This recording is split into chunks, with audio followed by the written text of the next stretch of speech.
Je n'aurai déjà plus 30 ans dans quelques jours.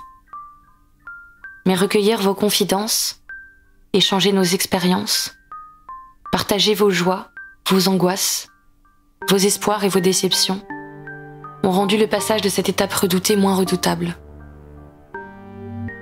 Cette année d'introspection et de remise en question à vos côtés, enclavée par les problématiques sociales et environnementales anxiogènes dans lesquelles notre monde se débat, a dû même pas désengourdi et hâter les réflexions que ces 2 années passées ensemble ont vu naître, mais que les suivantes m'ont vu chérir plus qu'alimenter.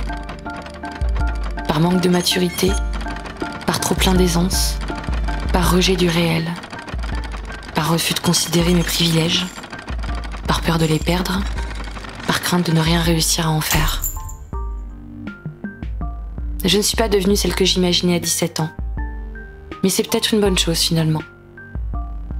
Parce que les 1000 plans sur autant de comètes que je pouvais tirer à l'époque se sont adaptés au fil du temps, au fil de mon apprentissage et de mon appréhension du monde.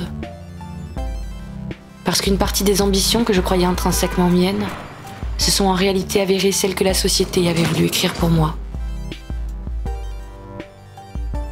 J'ai compris que guetter la reconnaissance et la récompense, tolérer les injonctions permanentes à la compétitivité, jouer le jeu de la performance et de la productivité, en muselant intuition et sens critique qui hurlent pourtant à l'absurdité, fermer les yeux sur les dysfonctionnements manifestes, les contradictions grossières d'un système discriminant, dans le seul et unique but de continuer coûte que coûte à atteindre mes objectifs, faisait involontairement de moi l'allié d'un ordre établi, auquel je ne veux plus participer.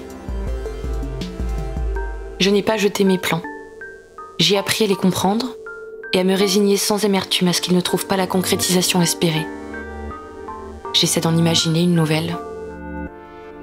Cette année à vos côtés m'a, quoi qu'il en soit, conforté dans une conviction. Que l'on s'y fonde tout à fait, à moitié, ou bien qu'on les évite en avançant à rebours, l'essentiel demeure de les questionner, ces schémas quadrillés et entendus que nous avons intériorisés, et de se pencher plus intensément sur leurs alternatives. Et que si l'on continue de cheminer avec l'esprit critique, la sensibilité et surtout l'empathie qui nous caractérisait à l'époque et que nous avons conservé, alors ces défis seront plus faciles à traverser. À rebours ne se pose pas en décalogue représentatif et exhaustif de la trentaine. À travers ce projet, j'ai tenté d'esquisser la nôtre, pour mieux me comprendre, pour taire certains tourments vivaces et ainsi appréhender plus sereinement l'avenir. Mais si vous y trouvez quelque chose, un certain réconfort, de la réflexion peut-être, ou bien des éclairages à votre tour, il dépasse toutes mes attentes.